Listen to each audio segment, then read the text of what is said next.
नमस्कार, मैं हूं मुदिता बिष्ट और आप देख रहे हैं न्यूज स्टेट का डिजिटल प्लेटफॉर्म। पड़ोसी देश चीन अपनी नापाक हरकतों से बाज नहीं आ रहा है। एक बार फिर चीन की ये कारस्तानी सभी के सामने आ चुकी है। दरअसल चीन ने चुपचाप वास्तविक नियंत्रण रेखा यानी एलएसी के पास लंबे समय से आधारभूत और सैन्य संचालना के विकास में लगा हुआ है। अब सैटेलाइट इमेजनरी से इस बात का खुलासा हो चुका है कि चीन ने पूर्वी लद्दाख में विवादित क्षेत्र में स्थित पैंगोंग झील पर 400 मीटर लंबा पुल बना लिया है। इस पर हाल ही में एक दौड़ती हुई गाड़ी की तस्वीर कैद हुई।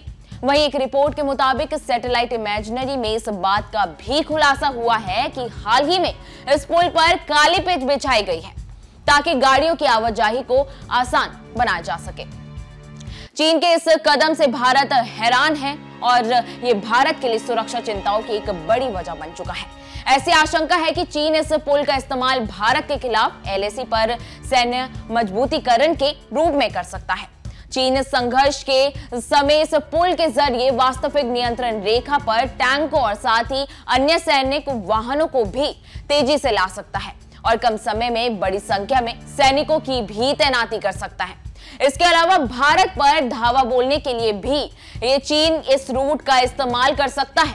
बता दें कि पूर्वी लद्दाख में स्थित पैंगोंग झील में एक विवादित झील है जिसका 2/3 हिस्सा एलएसी के उस पार चीन की तरफ पड़ता है। तो वहीं बात करें 2017 से ही ये इलाका भारतीय और चीनी सैनिकों के बीच तनाव और झड़प का स्थल रहा है। मई 2020 में पूर्वी लद्दाख में एलएसी पर भारतीय और चीनी सैनिकों के बीच हिंसक झड़प हुई थी। तब पैंगोंग झील के उत्तर में गलवान घाटी में झड़प के दौरान 20 भारतीय सैनिक शहीद हो गए थे। उस झड़प में चीन ने अपने 4 सैनिकों के मारे जाने का भी दावा किया था, जबकि जांच रिपोर्ट में पता चला कि 40 चीनी सैनिकों के मारे जाने का इसमें खुलासा हुआ था। जैसे जैसे दोनों देशों के बीच इस क्षेत्र में तनाव बढ़ रहा है, वैसे वैसे चीन ने पैंगोंग झील के आसपास अपनी सैन्य संचालना को मजबूत कर दिया है। पैंगोंग झील हिमालय में 14,000 फुट से अधिक ऊंचाई पर स्थित है, तो वहीं एक लंबी, संकरी, गहरी और लैंडलॉक झील है। वहीं 135 किलोमीटर लंबी ये झील का आकार आप कह सकते हैं 604 वर्ग किलोमीटर में फैला हुआ है। इस झील का 45 किलोमीटर क्षेत्र भारत में स्थित है, तो जबकि 90 किलोमीटर क्षेत्र चीन में स्थित है।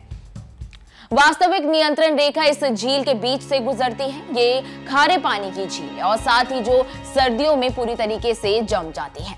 इस झील का 45 किलोमीटर लंबा पश्चिमी भाग भारत के नियंत्रण में है, जबकि बाकी हिस्सा चीन के कंट्रोल में आता है। दोनों सेनाओं के बीच अधिकांश झड़पें झील के विवादित हिस्सों से ही हुई है। इसके अलावा इस झील का कोई विशेष स्मारक महत्व नहीं है, लेकिन ये झील नुशोल घाटी के रास्ते में आती है।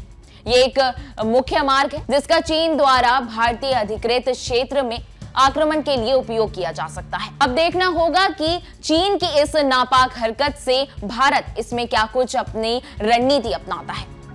फिलहाल इस वीडियो में इतना ही। देश दुनिया की तमाम बड़ी खबरों के लिए आप हमारे साथ बने रहें और देखते रहें न्यूज स्टेट। न्यूज नेशन अब व्हाट्सएप पर खबरों की ताजा अपडेट के लिए न्यूज नेशन के इस QR कोड को स्कैन करें।